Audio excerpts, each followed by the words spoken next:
Hello, everyone. RPG Kingdom Kid here, back with some more NieR Replicant. In the last video, we just got the end of ending A. Now, ending B, I can load my clear data after completing the game to experience Kaine's story.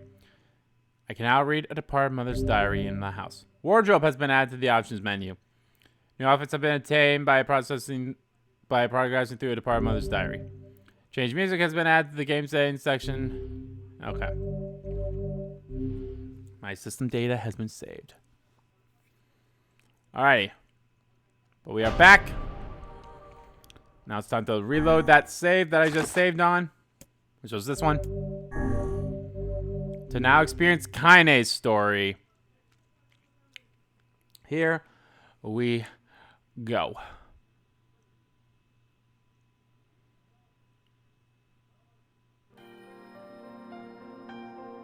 Whenever I interacted with Kaine, I was reminded about something from my past. Maybe my mind has been confusing her with my sister this whole time. Anyway...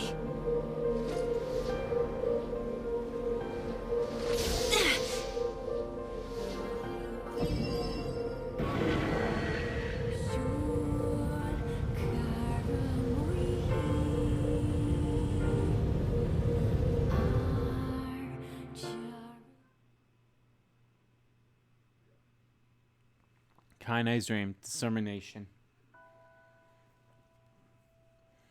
The sound of rain filled the village. The steep cliffs that surround the area magnified sound, causing even the slightest drizzle to rattle like a thunderstorm. Thin wisps of smoke streamed from huts as the village huddled to their homes and waited out the rain. A single child, however, had braved the downpour and was now wandering slowly toward the wooden, hawk-shaped weather vane at the center of town. The wanderer reached the vein, which had existed for as long as they could remember, and stared. The child's face was simultaneously delicate and fierce, like a teacup that had survived a shipwreck.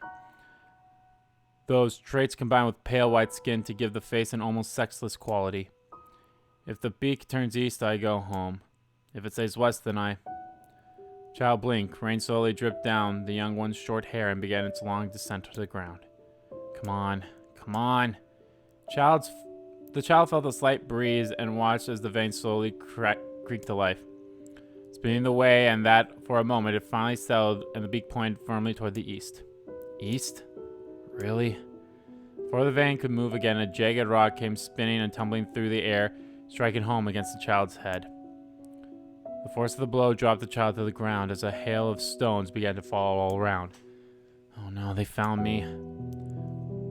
A heartbreaking smile crept across the child's face as the stones continued their assault. Through the rain, the sound of multiple footsteps grew louder before a voice rang out. You, Kaine! The voice belonged to Demo, worst of the bullies in the area. As Kaine struggled to stand, a final stone came streaking through the mud and bounced against her foot. Blood oozed from a cut above her eye and blurred her vision, but she could make out the shapes of Demo and his usual gang of idiots. The boy seemed taken aback for a moment by Kaine's seemingly indifference to the blood dripping from her face, but quickly regained his bravado. What's up, freak? You like the rain? You like getting all wet? Or... Excuse me. Or did you finally... Oh my god. Got something stuck in my throat. Or did you finally decide to run away from home? Though she knew it was futile, Kaine turned to leave. Before she could get more than a few steps, the other children scrambled to surround her, cruelty burning in their eyes. Kaine knew those were not the only eyes on her. The tormentor's parents watched from the safety of their homes. She was attuned to the sensation. It was one she had experienced many times before. While some villagers simply turned a blind eye to the action of the children, many encouraged it openly. In a society ruled by superstition and fear, Kaine was something to be hated, and if possible, destroyed. I didn't say you could leave, freak! Demo's words chewed at her like a worm through an apple. He can't hurt me, she lied to herself. Be strong, be brave, he can't hurt me. Can't hurt me, he can't hurt. Oh look, the little freak is gonna cry! What's wrong? Are you sad that everyone hates you and wants you dead?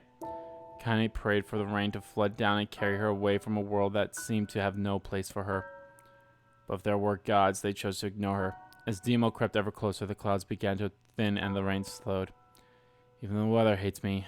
I'm useless, a failure. wish Demo's rock had taken my head off. Kaine couldn't meet Demo's lean gaze. She lowered her eyes and stared at the muddy ground below. The bully moved forward until he was inches away. She could smell the scent of old meat on his breath.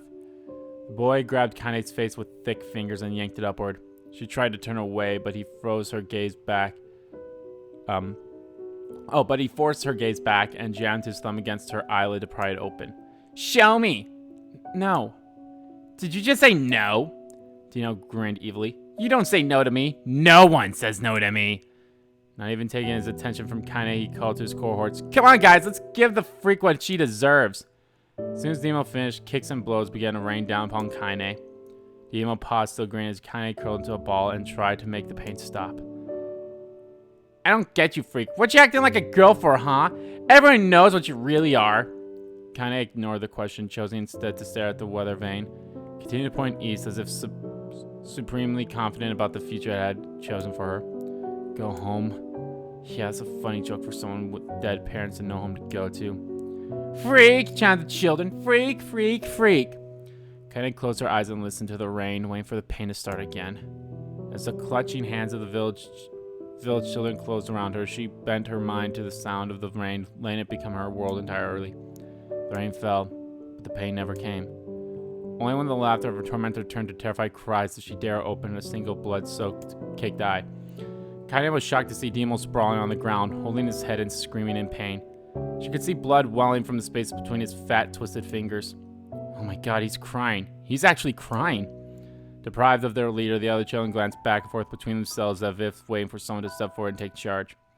When no savior emerged, began an uneasy shuffle away from Kaine. But the young girl was the least of their concerns. Instead, their attention was wrapped on the ancient woman standing a few feet away. After struggling for breath for a moment, she finally spoke in a voice thick with rage. Hurts like a bitch, don't it? Now I suggest you scatter before I throw another one. And if any of you little bastards ever touch my Kaine again, I'll do far worse than throw a rock. You can count on it, you little shits. The old woman crouched down and gently touched the hand Demo was using to cover the wound. Before he could think to protest, she ground her palm into the wound and twisted back and forth. Ow! He screamed, leaping on his floor. Stop it! What are you doing? Quit whining. Ain't no one ever died from a scratch. You hit me with a rock, you stupid bitch. A big one. That thing could have killed me. The old woman shrugged. That is the best cure for stupid. Demo's face twisted with rage at her words. Locking his eyes with Kaine, he took a step backwards and spat to the ground. Get out! Leave this village! No one wants to hear either of you! Seeing the old woman grab another stone, Demo and his companions turned tail and ran. As they fled, the old woman grabbed her side and barked out a single laugh. Ah, look at that fat boy go! Guess he's healthy enough to run for a fight! The woman smiled as she turned her attention to Kaine. Kneeling down, she removed her shawl and placed it around the young girl's shoulders, then proceeded to clothe from the folds of her dress and began blotting at the blood on her forehead. Oh, Kaine, she said, why don't you fight back? You're stronger than that lot. The words of her grandmother stung Kaine, and she turned away.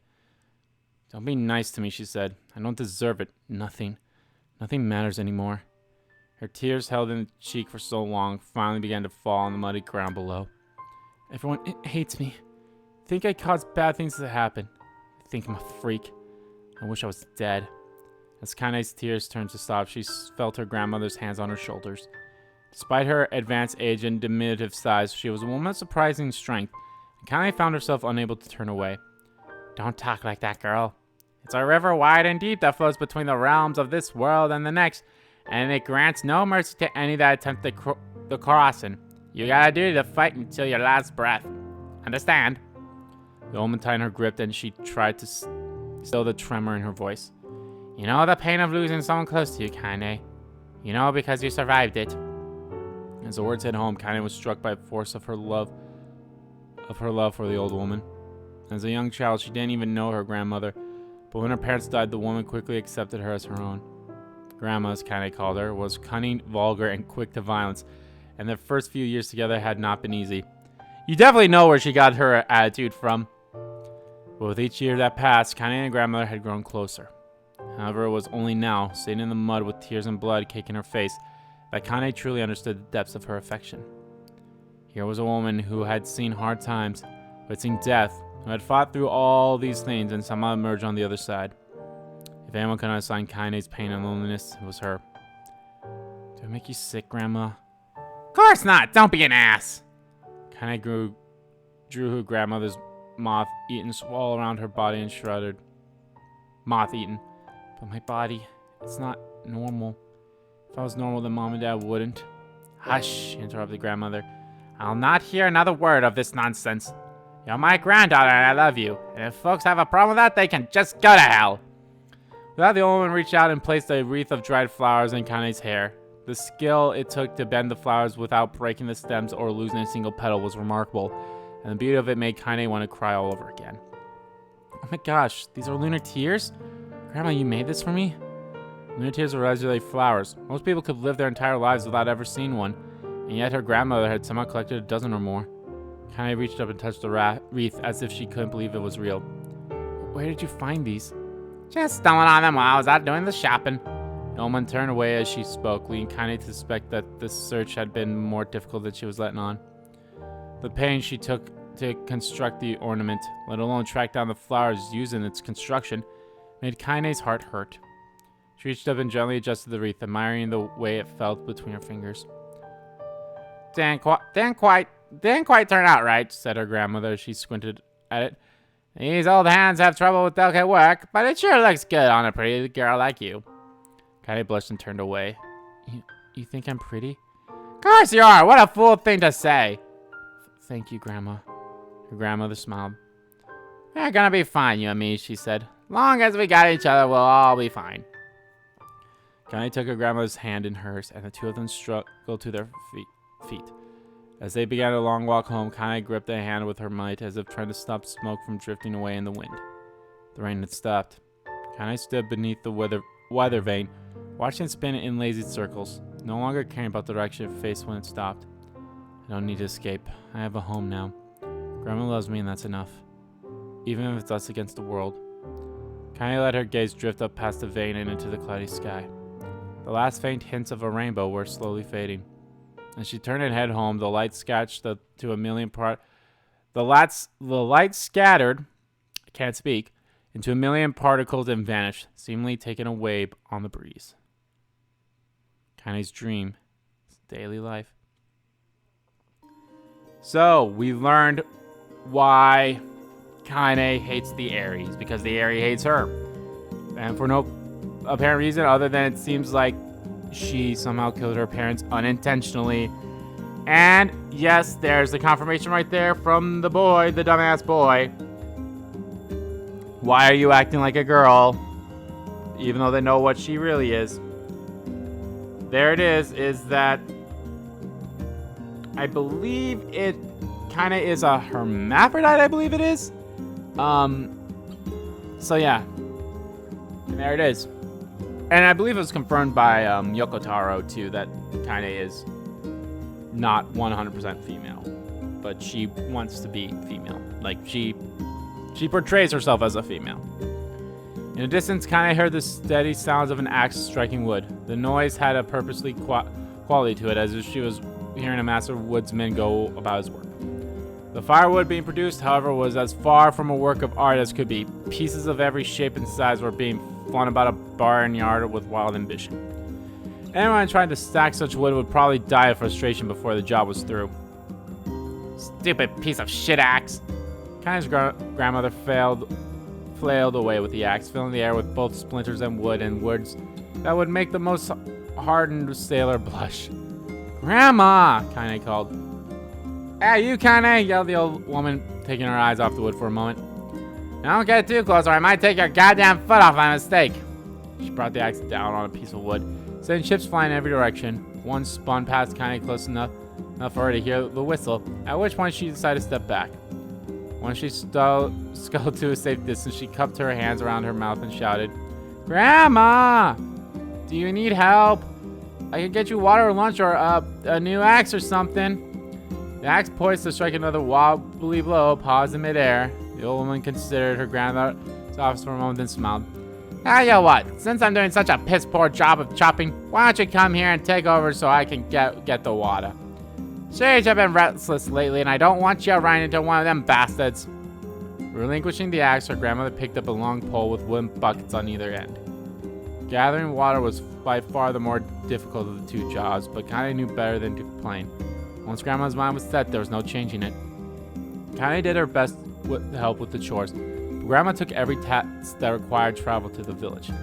Though she had a long list of plausible excuses, Kaine knew the real reason. She didn't want her granddaughter to be taunted and harassed by the villagers. Once Kaine moved in, Grandma decided to take up residence a good distance from the area. Out of sight, out of mind seemed to be the best policy when it came to the villagers and her granddaughter, and rare were the days when any but the two of them could be found on the rocky acre of land they call home. Kaine enjoyed the solitude, but harbored a secret resentment that her grandmother was forced to spend her golden years in such a place. After watching her grandmother leave, Kaine turned her attention to the task at hand. She had never chopped wood before in her life, and soon discovered why the old woman hated the chore.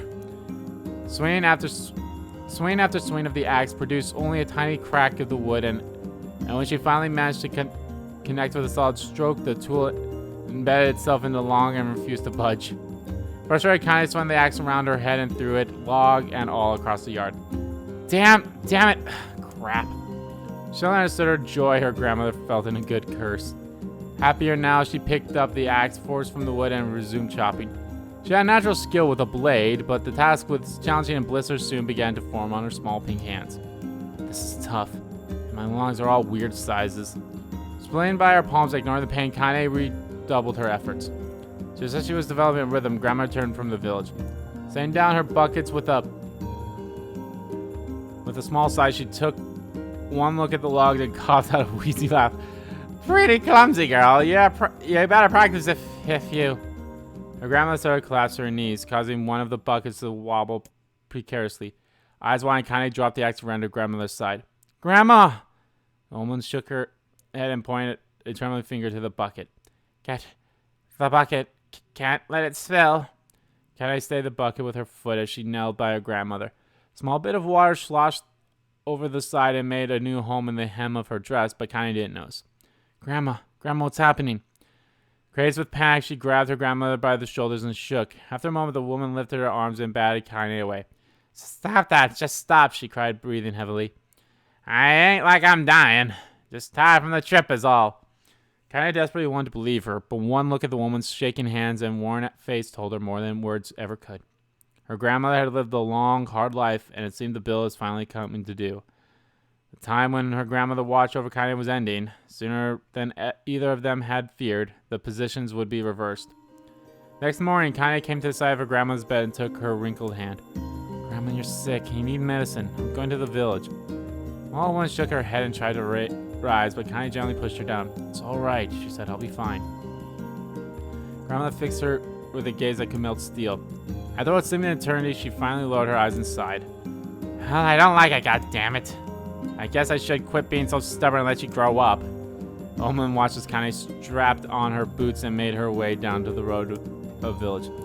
Hours later, as an unseen sun made its way across the dark and rainy sky, she was still watching. Kaine moved by a brisk pace, checking her pockets every few minutes to make sure the money her grandmother gave her was still there. Every noise caused her to spin on her heels, making sure she wasn't being stalked by a shade, or worse, Demo and his gang. She encountered neither tormentors nor shades, and Kaine finally found herself at the entrance of the village. The adults she could see glanced sideways at her, then muttered to each other behind raised hands before slicking away into the shadows. Her heart racing, Kaine took a series of rapid, shallow breaths and tried to calm herself. I have to prove myself. I have to help Grandma. I have to be strong. She shouted these words to herself over and over as she slowly made her way. Finally, her eyes settled on a routed older woman who was angrily waving her arms in the air and telling anyone who would listen exactly what she thought of Kaine's presence. Hey, lady, said Kaine with a bravado she did not feel. Where's the apothecary? One's feathery cheeks shook and blew a little angry. How dare this thing speak to me, they seemed to say, but Kaine saw that her eyes had a different emotion, fear. You know, we're both scared, lady. Trust me on this one. Which way? Kaine repeated. One pointed to a small building to the right before hitching up her dress and stumbling off in the other direction. Kaine cringed, expecting a stone to come flying from the assembled crowd, but no one came. Her mind was filled with a strange sense of pride as she made her way to the apothecary. The new emotion had little time to take root, for as soon as she opened the door, she noticed a familiar customer at the counter. It was Demo. He clearly been sent here for some kind of family errand because his gain of followers was nowhere to be found. Oh my god, he spat. I mean, what are you doing here, freak? The insult was delivered without force. I kind of happily ignored it, stretching it on tiptoes to see over the counter. She asked the shopkeeper for the medicine. Ha, barked Demo. That old bitch finally keel over? Go to hell, Demo. The boy's eyes grew so wide they seemed ready to fall out of his head, but before he could fly, come back, or worse, a punch, Apothecary told him to knock it off before he kicked him out of the store. Demo slammed out of the shop, cursing Kaine under his breath. Once he was gone, she allowed herself to breathe once more, taking a brief tour of the shop while the owner prepared her medication. Countless tiny bottles filled the cramped store, each with a label written in some indescribable language. An ocean of aromas assaulted her nose, creating a scent that was exotic but not altogether unpleasant.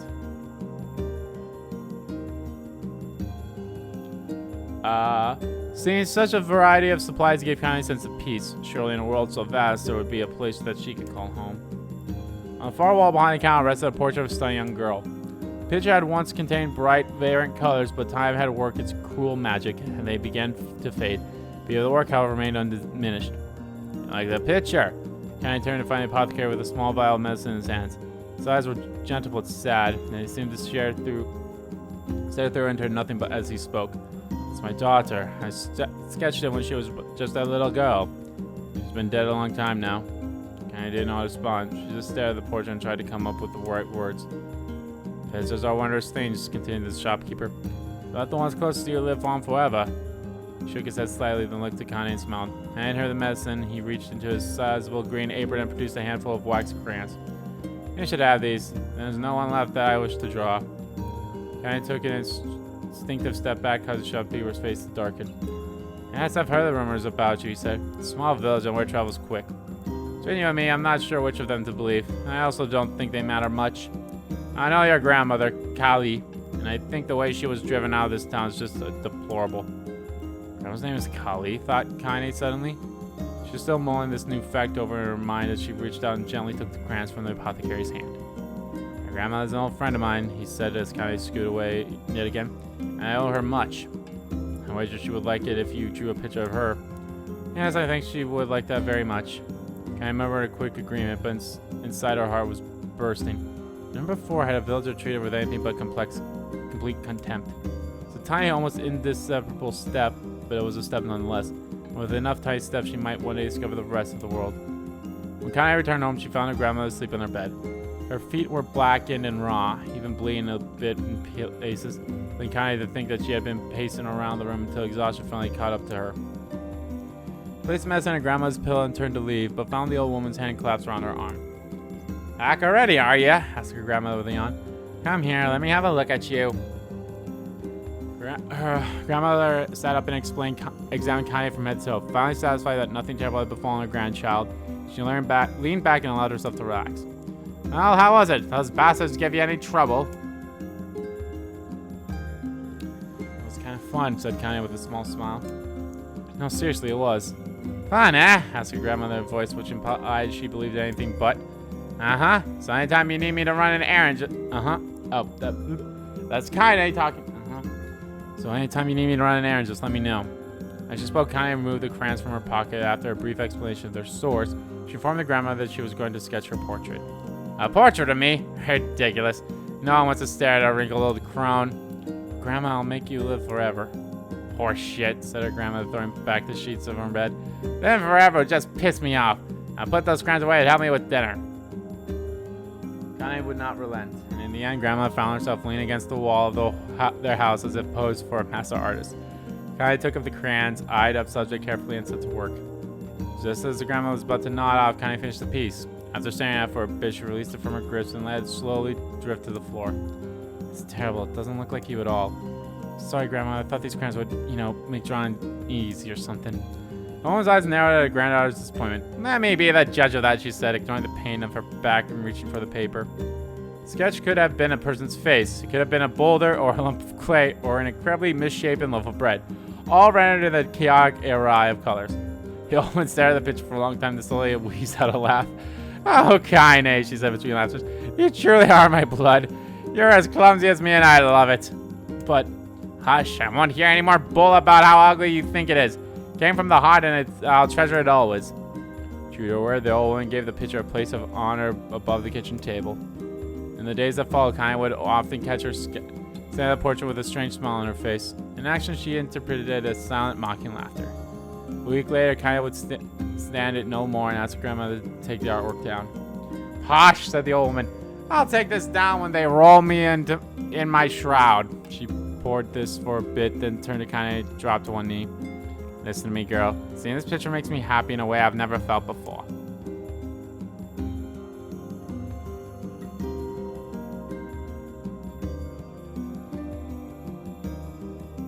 Sorry about that. And it makes me want to go on, so that someday you can feel the same happiness. There's a moment that burned itself in Kaine's memory, a perfect blade of pride and love and joy that came together on a form of lifelong remembrance. She swore to never forget this moment, to never forget the old woman who had made her place in the world possible. Time moves on, people and memories move on, move in and out of life like ghosts passing through a hall. But this moment will be different, Kaine swore, because I will remember forever. Forever. Separation.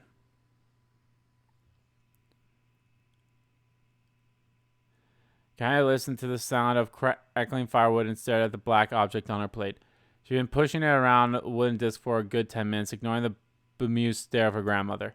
Finally, she summoned her courage and gave the object a brief sniff. A sharp, bitter scent filled her nostrils and made it home there, causing her face to twist with disgust. Grandma, I can't believe you want me to eat a bug. The woman threw some more wood under the cooking pot and snorted. It's not a bug, you fool. It's a berry. Why the hell would I be feeding you bugs?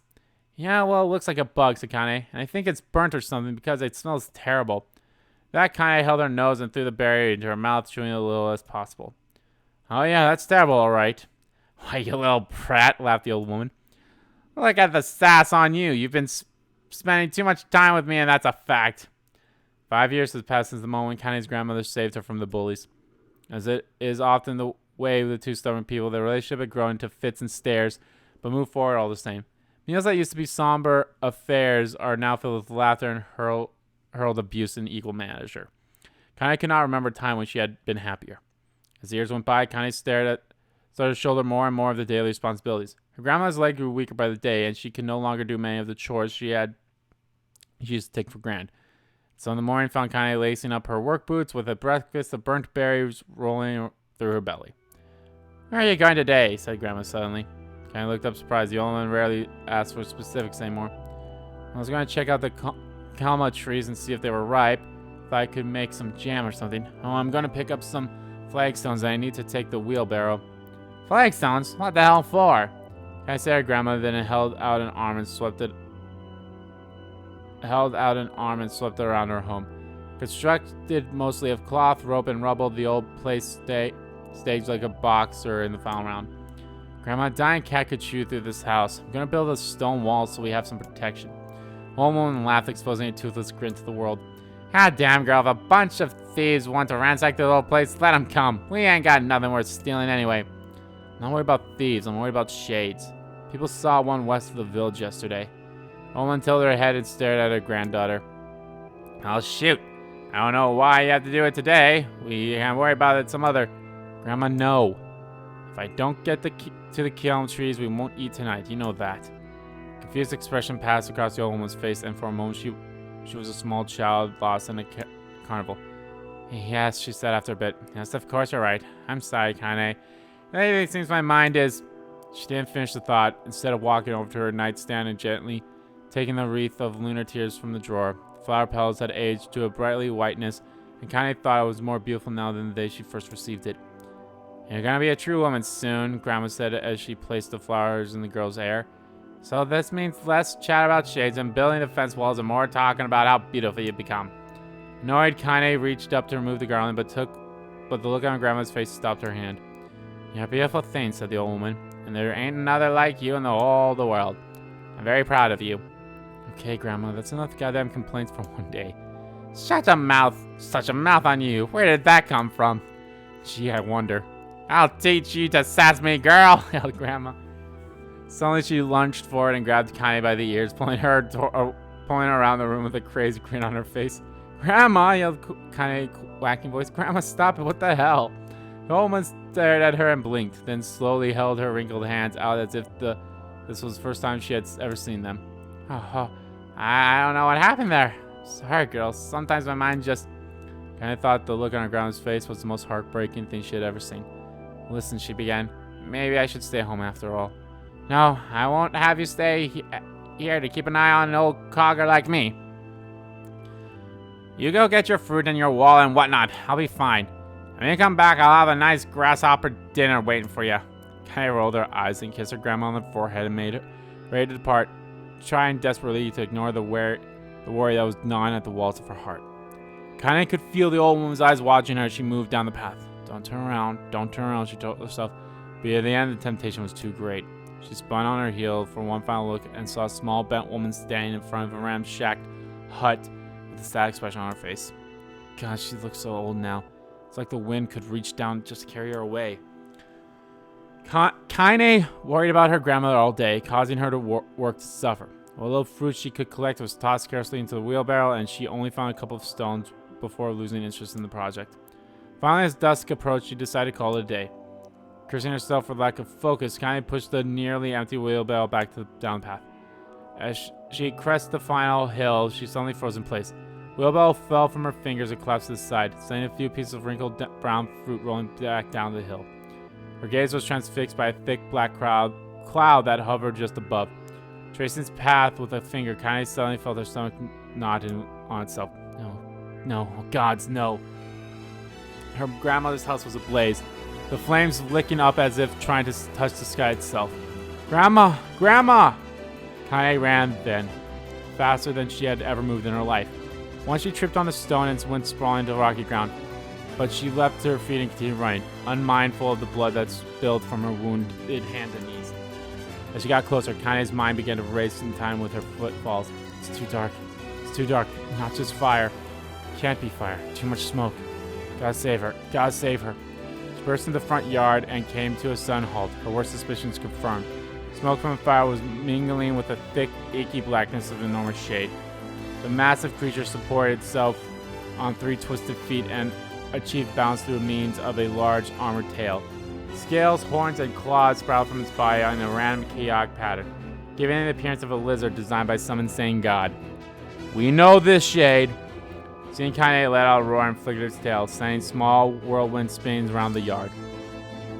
For a moment, the creature retreated into a shimmeringly inky blackness as her mind was unable to comprehend that such a thing could actually exist. But then the smell hit her, a blend of rotted meat and excrement, and the horror became real once more. The creature bellowed again, and this time Kaine responded with a scream of her own. Alright, you bastard, she thought as her scream echoed off the high cliffs around her. It's you or me, let's go! Shade-eyed Kaine with bemused interest, then it began looking for her in the house and back again, as if urging her to look at the destruction it had so gleefully wrought. With dread building in her heart, Kaine glanced toward the house. Through the smoke and flame, she spotted a small figure struggling to escape the ruins. Grandma!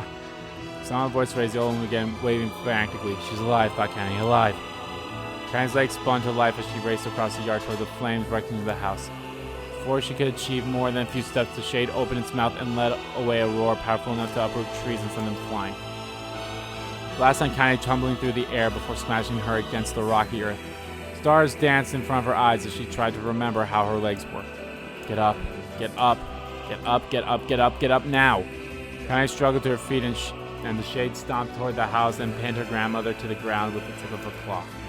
The woman struggled to move the claw from her stomach, which she might as well have been pushing a mountain. She caught brutally, sending a small spray of blood into the air, then collapsed to the ground, her energy spent. Kaine lunged to her feet only to fall back to the earth with a gasp. Her ankles were on fire. One or both of them were surely broken. Ignoring the pain that screamed through her body, she began dragging herself across the ground, leaving a drunken trail of dust and blood in their wake. Grandma, hold on, just a little bit longer. Grandmother's face was turning blue, her eyes rolled back until only the whites were exposed. Kaine pulled herself across the ground with maddening slowness. The distance seemed to increase with every second that passed. The Shade glanced between 2 women and flickered out its tongue, its giant mouth turning up at the corners. Short, pained breaths bleached from somewhere deep inside its core. Bastard, laughing at us. She had no idea how such a mindless creature could express emotions, but there could be no doubt the Shade was taking joy in their suffering. Yeah, I see your plan. Shade moved its claws slightly, allowing Grandma to breathe again. It was clearly keeping her alive, only to snuff her out her life when Kaine was close enough to touch her. I'm gonna kill this bastard. Summoning all her strength, Kaine rose to her feet. There was a sickening snap from her right ankle as the foot twisted backwards. But she forced it from her mind and began to hobble toward the monster. Pulling a small knife from the pouch of her waist, she leapt to the foot that pinned her grandma, then plunged the weapon deep. "Give her back!" she screamed. "Give her back to me!" It was like a stabbing a rock. After a few swipes, the knife broke at the hilt with a dull snap. Shade panicked, laughter again, and raised its tail instead of rushing through the air towards the young girl that was latched to its foot. Kaine never had a chance. The tail struck her square in the chest and sent her crashing into the burning wreckage of the home. As she lay on the ground with blood pouring from multiple wounds, a small, weak voice spoke up. "Kaine." Kaine's vision blurred, but she forced herself to focus on the sound. Finally, her eyes cleared enough for her to make out her grandmother's hands reaching out to her through the smoke. "Grandma? Kaine, you gotta run. You can't best this one." Kaine grabbed the hands and held on with all her strength. "Grandma, come on. We have to go." The woman coughed loudly. One of her hands, slick with blood, slipped from Kaine's grasp and tumbled to the ground below. "Grandma, no. No! I said run, goddammit. You have to. You have to live. You have to get through." The thought would stay forever unfinished. Before she could say another word, the Shade's claw foot descended, smashing through the remains of the roof and down upon the shattering figure of the old woman. Blood oozed from gasp as the creature's toe in the creature's toes as the terrible putrid smell assaulted Kaine's nose once again. She stared at the foot, dumbfounded, convinced that she was seeing could not possibly be real. When the creature finally lifted its appendage, all that remains underneath was a twisted, unrecognizable mass of rubble and red. Her grandmother was gone. Kaine blinked, trying to feel the hands which had been in hers just a moment before. For a fleeting instant, she could remember the warmth of that embrace, that terrible tremble in her fingers. But then the sensation drifted away and the breeze was gone. Memories flushed through Kaine's mind, one after the other, faster and faster, until it became a meaningless jagger of noise. Kaine screamed. Then, a thunderous sound that echoed off the cliffs and seemed to roll away forever. The Shade eased forward, black ichor pouring from its mouth and dissolving into the smoke at the ground below. The earth shook with every step as it crept toward its prey. Kaine's body slowly rose as if controlled by a mad puppet master.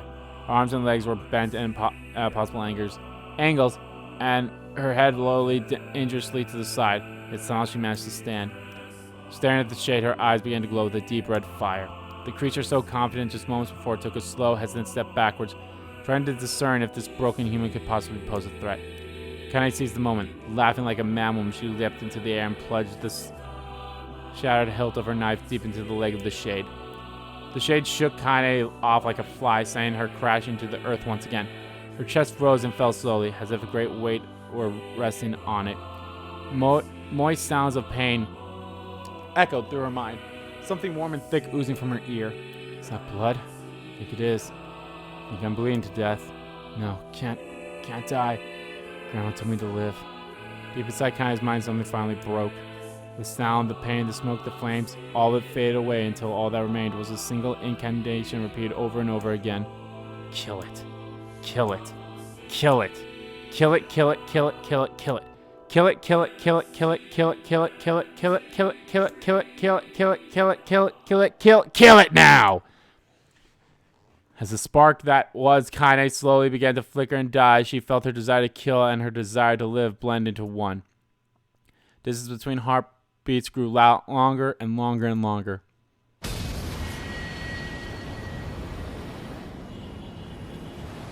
That was the first time, well, maybe not the first time, but that was when she turned into a Shade again.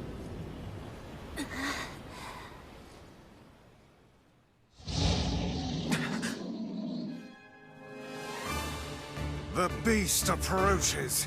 Oh, I know.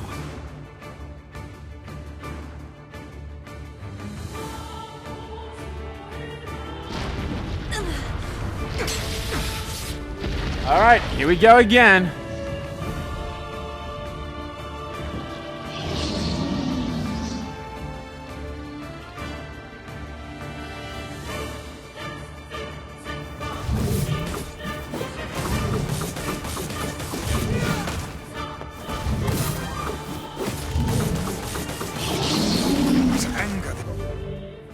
Creature must have. How did it even survive these past 5 years? I'm not gonna let this happen again. It dies today. My sword feels lighter. It's not the blade, but the skill of the user. Strike it down.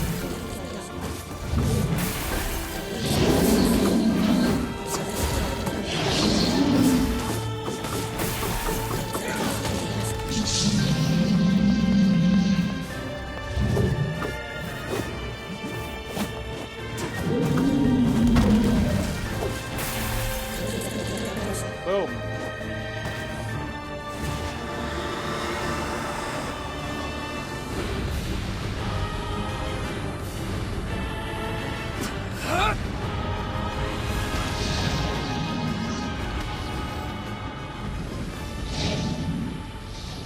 Choke the life out of you.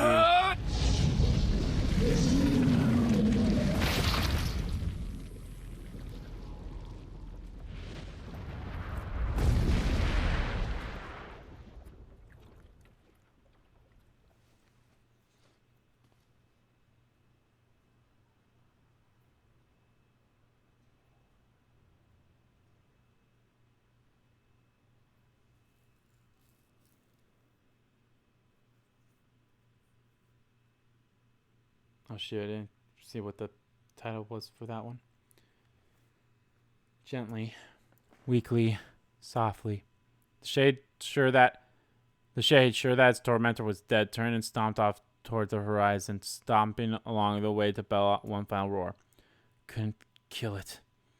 Shamed beyond imagining, Kaine tried to turn her head to the side, but only succeeded in coughing up a huge god of blood. It was getting difficult to see, and only after a moment of fierce concentration did she realize that her left eye was gone. Laughing to herself, she turned her remaining eye to the ruins of her home and noticed a ragging stump of arm resting a few feet away. Yeah, that's mine, she thought with a mad giggle. This is gonna make chopping a real bitch. Ha! Cried a sudden voice from the depths of her mind. Finally gonna die, are ya? Well, you had it coming. Go to hell, Demo, she thought to her unseen inlet. Go to hell before I pluck out your eyes and feed them to a dog. Voice of a childhood tormentor evaporated into smoke, only to be replaced by another, more recent voice. Hold still, said the apothecary, materializing from the remains like a ghost. I want to draw you. That way you can live forever. Now stop. Don't want to live forever. I want to die right here. I see, he said quietly. Well, if that's what you want. The spectacle shopkeeper fluttered in and out of existence for a moment, then proceeded a piece of paper and sketched quickly. After a few seconds, he turned the page to Kaine and smiled. Since you reject my offer, I decided to draw someone else. It's a picture of her grandmother, real as life. Kaine opened her mouth to thank the man, but stopped as the picture began to blacken in the middle. Before she could say anything, dozens of multi-legged insects began to swarm across the image, tearing at it as its sharp pincers. Stop. No, don't hurt that picture. Kaine reached out with her remaining arm and waved fruitfully in the air. To her surprise, the insects fell off the picture and onto the ground below, where they vanished into tiny black tendrils of smoke. Relieved, Kaine turned her good eye back to the picture, only to open her mouth in a silent scream. The sketch now showed her grandmother as she truly was, a smashed, unrecognizable lump of nothing. The apothecary smiled and broke into a jolly dance. See that? He cried as he danced with Jake. It's perfect now. She looks just like you. Ha! Cha-cha-cha-cha-cha. I look like that? Oh God, I'm gonna die. I'm gonna die. Drowning in despair, Kaine laid her head back to the mud and smoke of her ruined house, and waited for the end to come. But just before she let everything go, an unfamiliar voice began whispering in her ear. Ain't you got a wish, Sunshine? Voice was vulgar and fierce at the same time, as if instantly had somehow found a way to take form. Kaine wanted to scream as the voice crawled under her skin, but her lungs refused to work. You know, a wish, like a prayer or something? Why don't you get on your knees and start praying to heaven? Please, invisible man in the sky, save me, save me. Kaine found towards a shot at the voice with her mind. Don't make wishes. They don't come true for me. I'm a curse, a freak. Should be left to die. The other voice boomed in her ears. Oh God, you are the best. Kaine glanced down and saw a black, shining substance oozing from her leg. She tried to brush it away, but her main arm would no longer respond. Substance slowly crept around her feet and then began moving up toward the rest of her body. Is this death? Is this what it's like? Or is my mind just losing itself? She could feel this slime oozing upward, feel the hot, searing pain it left in the wake. Whatever else might be happening, she was still alive and this was real. Come on, said the voice, let it go. Kaine tried to ignore the voice and concentrate on the pain, but the newcomer would have none of it. Don't ignore me, sunshine. You ready to give up? Ready to die? Say, so why not let me have it? Have what? Your body. Come on, give it to me. Give it to me. I want to stand on the ground, feel the rain, taste the wind. The voice positively within his lips. When it resumed, it was filled with mad, unbridled joy. And I want to take your hands and use them to choke the goddamn laugh out of people. I want to tear out their throats and bathe in the blood just like before. Response, Kaine shifted her head and vomited. The warmth of it crept down her foot and mingled with the pain of the encroaching black ooze. Are you a shade? Yeah, maybe. What of it? The slime reached her face, crept up past her nose, and slowly oozed into the sockets of her missing eye. The moment it touched her brain, Kaine was struck by the most powerful sensation she'd ever felt in her life. It was ecstasy. She wanted to scream with delight, but all she could manage was a small, whispered moan. Feels good, don't it? Asked the voice with a chuckle. Yeah, what can I say? I know how to please the ladies. Now give me that body. Come on, give me the body and I'll give you more of this feeling. It's a fair trade. A black lump began to protrude from Kaine's side. As she watched, it grew longer and thicker, eventually taking the form of her missing arm. I can see better, she thought. My eye must be growing back too. The slime reached up to envelop the rest of her face, but she managed to brush it away. Stop, she whispered, marveling at how she had regained her voice. Stop. Black Ooze hesitated as if considering this request, then quickly shimmered down her body before disappearing into clouds of smoke. Ah, what the hell, sunshine? Screamed the voice. We had a deal. I thought you wanted to die. Grandma said, can't die yet. A brief image of her grandmother, bloodied and broken, flashed before her eyes.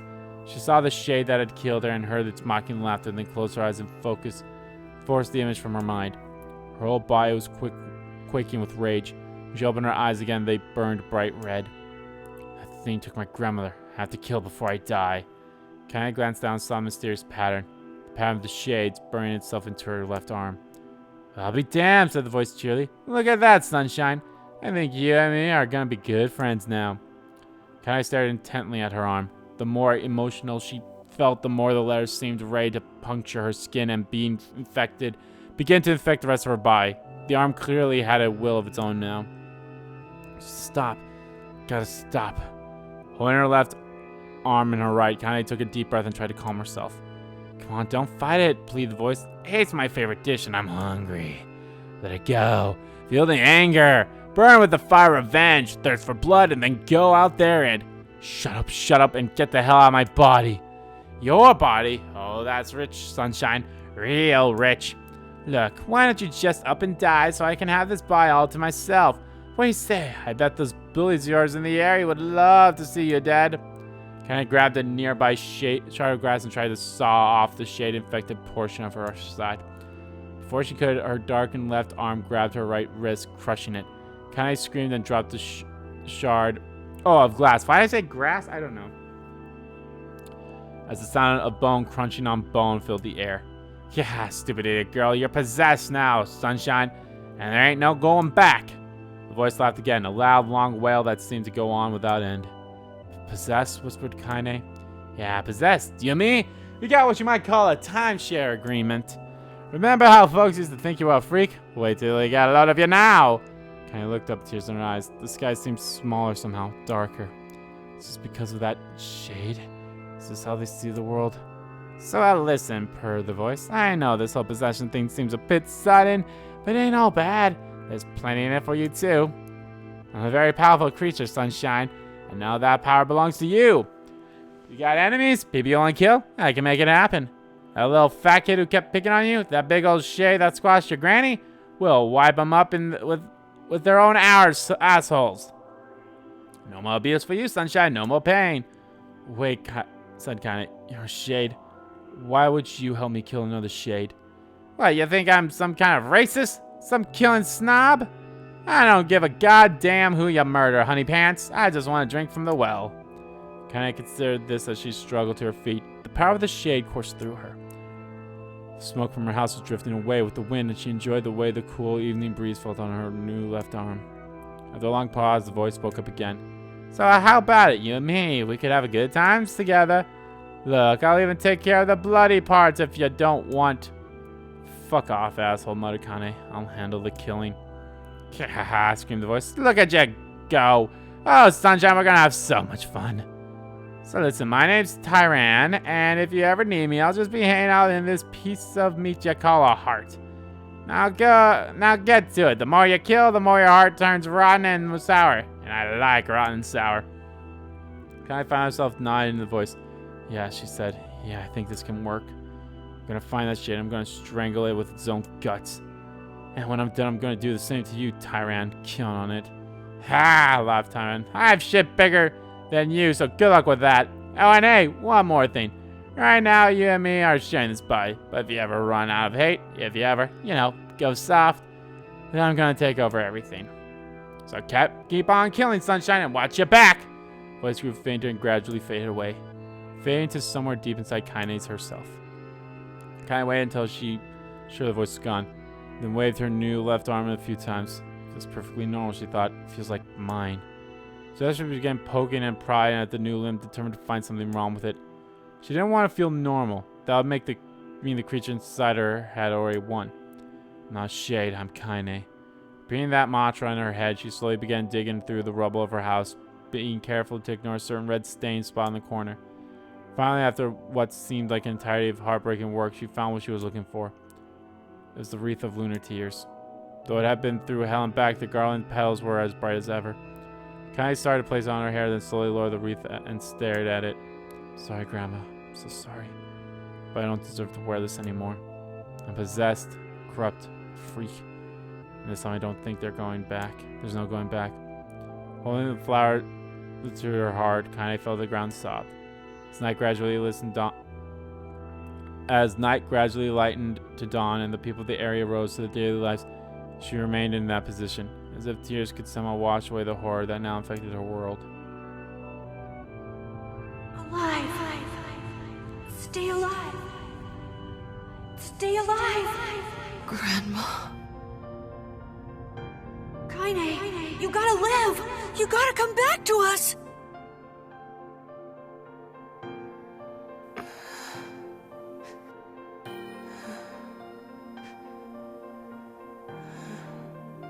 Oh, hey.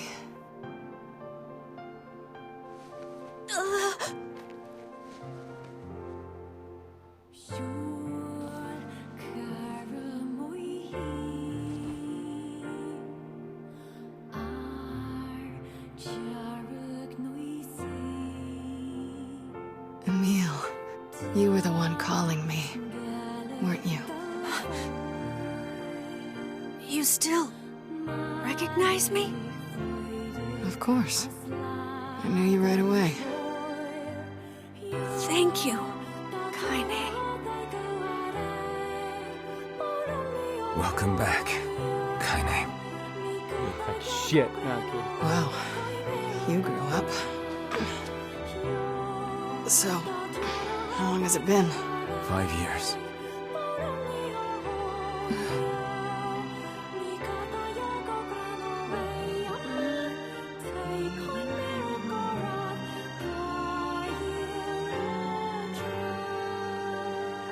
Shit. That's a long time. Any luck with Yona? We are still no closer to finding her. We need a way to locate the Shadow Lord. By the way, this is for you. Is that a lunar tear? It's not as good as your grandmother's, but I tried. No, it's great.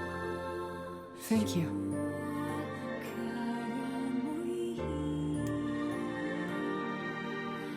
you go. There you go, sunshine. Kaine waking from her long petrified sleep. Emil's unflagging kindness. Our reunion was a happy one, and we let it wash over us like rain. That is, until Devila and Popola had to go and ruin it all.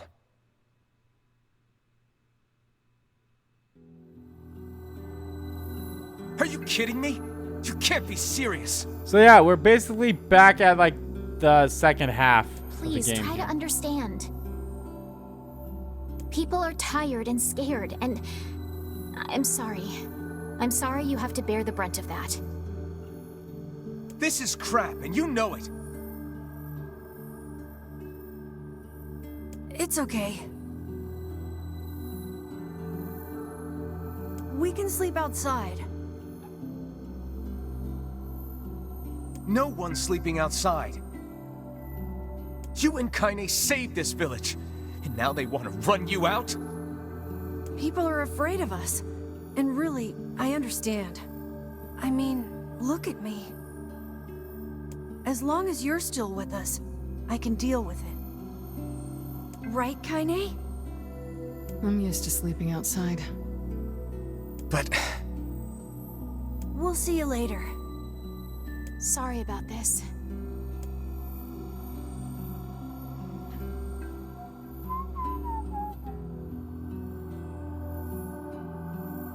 What is the matter? Kaine always sleeps outside. I never thought about that until just now. Never even occurred to me. Damn it. We should turn in.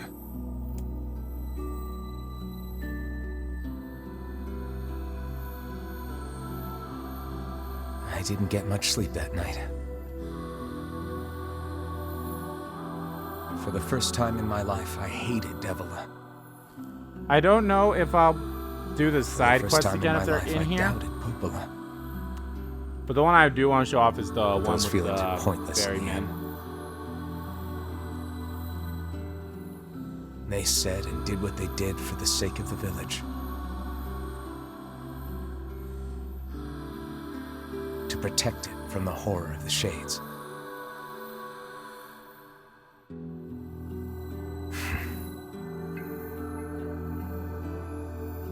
Really, how can I blame Devila and Popola? In the end, I'm just as bad. Because I never once stopped to think about Kaine and Emil's situation myself.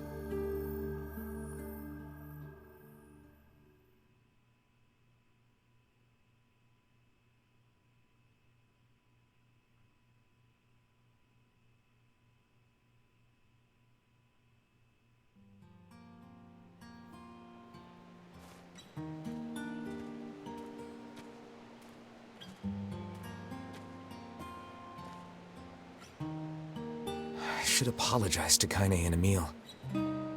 But what good would that even do? I got a fire going, Kaine. Wait, is that? Campfires are weird, aren't they? I'm so happy to get to talk to you again, Kaine.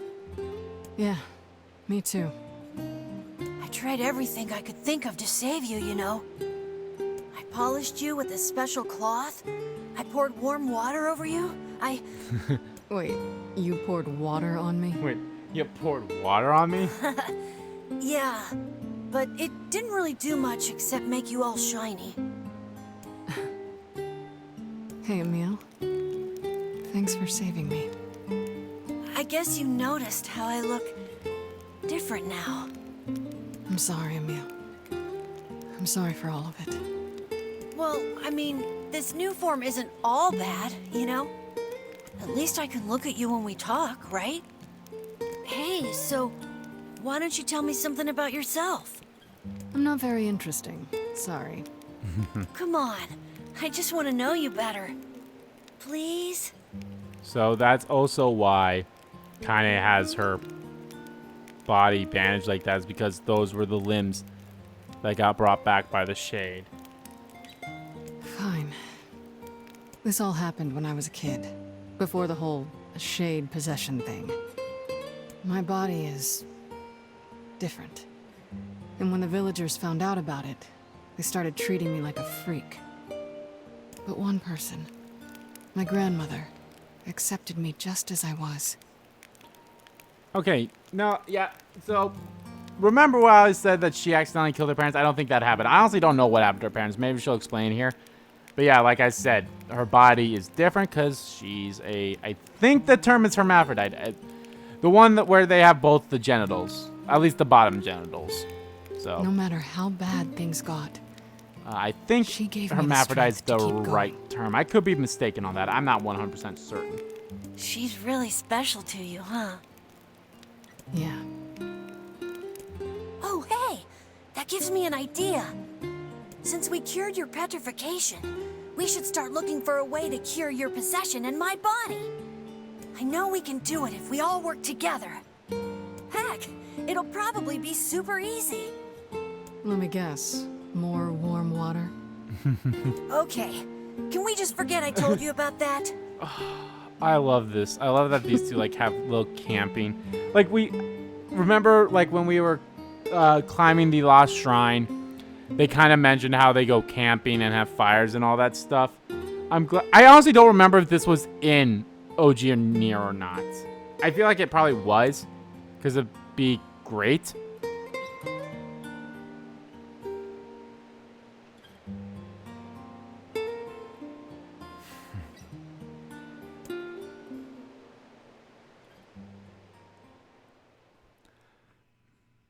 So I looked for a flower on my own and it ended up causing trouble for NieR. I hope he doesn't hate me. Aw, poor Yona.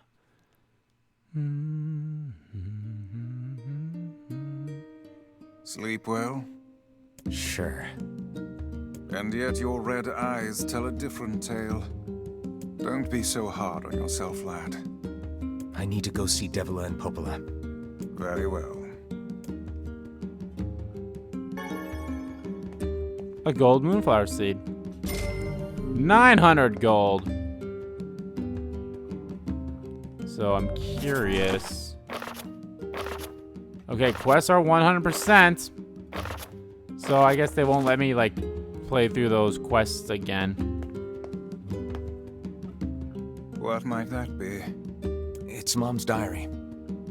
I've not heard you speak much about your mother. She got the Black Scrawl and died when I was little. I think in NieR Gestalt, if this was a thing, I think this would be like his wife's diary. My apologies for bringing it up. It's all right. I can barely remember her face anymore. This is the only thing I have left of her. Reading it helps remind me of when we were still a family.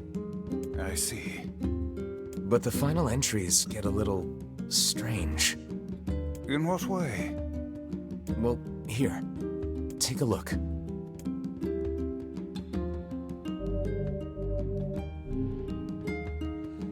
Okay.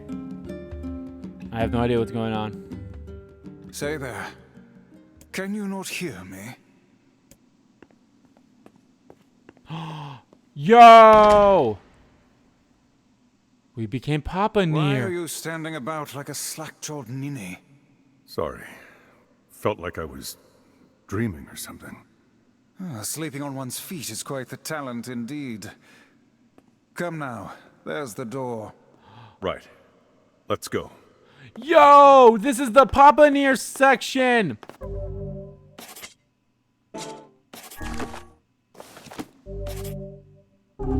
This is Papa NieR section! Proceed beyond this point and you will be unable to save until the battle is over. Hold on a second. Yeah, I think if I leave, I'll just go back, right? Got a letter from Emil. He said NieR is super strong and really, really cool. Hope I can see him kick butt someday.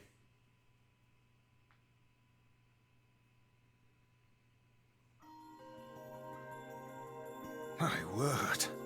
Something wrong? I feel as if I've just awoken from a most unpleasant dream. I know what you mean. That happens to me whenever I read it. Oh, we're gonna do that, but kind of want to do it in the next part, guys. Because this part has already gone on long enough. And I know it's not been super exciting, but I've still enjoyed it nonetheless. But anyway, guys, thank you all so much for watching this video. Guys, if you liked the video, please give that like button a click. Comment down below what you guys liked about the video, didn't like about the video. Let me know what you guys think of Kaine's story. We learned why Kaine is how she is and everything. Then yeah, and of course, guys, hit the subscribe button so you don't miss a beat, and subscribe to our main channel too. That's in the description below. There's also me on Twitter. Both my main Twitter, the RPG Kim Kid Twitter, are in there too. Thank you all so much for watching once again, and I'll see you all next time.